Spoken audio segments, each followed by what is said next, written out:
Tere õhtust, kallid saali jalgpallisõbrad! Rõõm teid tervitada Kulbet Saaliliiga 16. vooru kohtumise raames. Siinsamas Saviking on haigusega välja, samuti ka Raul Rebane. Kristo Pahva on puudu ja puudu ka Joonas Kartoseri poolt, et ilme käteta väljaspool kasti tõrjuda, aga siin uuesti moment, German Kuri löök, kaotab palli, Rene Kooser, esimene värav, just rääkisin Reneest ja ebaõnnestunud tõrje ja kohe realiseerib Semjon Fedotov, kui ma õigesti nägin praegu ja German Kuri. Löök uuesti jala vahelt ja Aleksandrov, Sergei Aleksandrov lahendab selle momenti ära väga kindlalt Rene Kooseri jalge vahele, väga dünaamiline moment jällegi.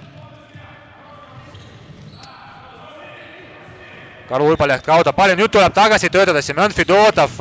Ebareaalne, täiesti null olukorrast, praegu sünnib värav.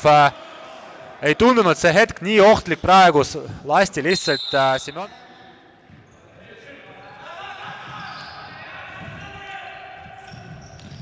Prušenko ja Fedotov võitlevad ja Narva saab võimaluse ja Rene Kooser tõrjub, aga teise puutega ikkagi Anton Panov lahendab selle olukorra ära, seis on 4-0 Narva kasuks jällegi selles momendis nagu erinevalt eelmisest väravast. Tõuseb Aleksandrov, kas läheb löögile, blokeerib Juhan Kondike, Rene Kooser on vastas ja Daniil Dika-Pavlenko lahendab ära. Juhan Kondike andis kõik, mida anda oli.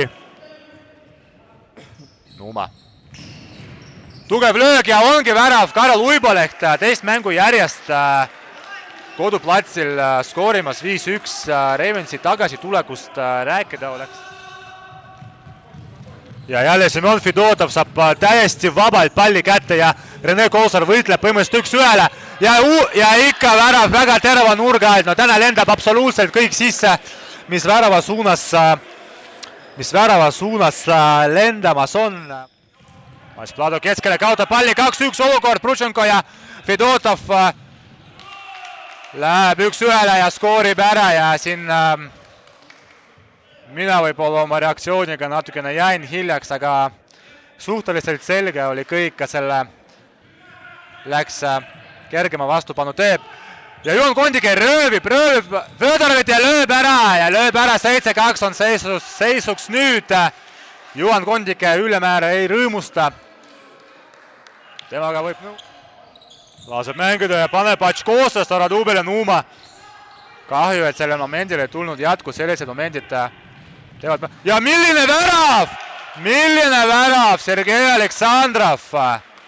Samas ükski mäng ei kannata tingivat kõneviisi ja vaatame, siin on väga hea võimalus ja löök. No siin on nagu by the book, nagu räägitakse. Tartu Ravensit mehed proovivad võidelda ja proovivad leida mingeid lahendusi, kuigi see seis, et nüüd võib öelda, et pigem lootusetu, sest mängida on pisut üle. Ja ongi värav, just rääkisin siin pika tiraadi, kui lootusetu seis on ja tegelikult Priit Peedo skoorib ja see. Uibaleht keskele, Leetsaar. Ja viimane koos Sereeniga, viimane löök. Mäng on lõppenud, kallid pealtvaatajad, ma tänan teid, et olete meiega, Wavesports Media tõi teieni seda ülekannet.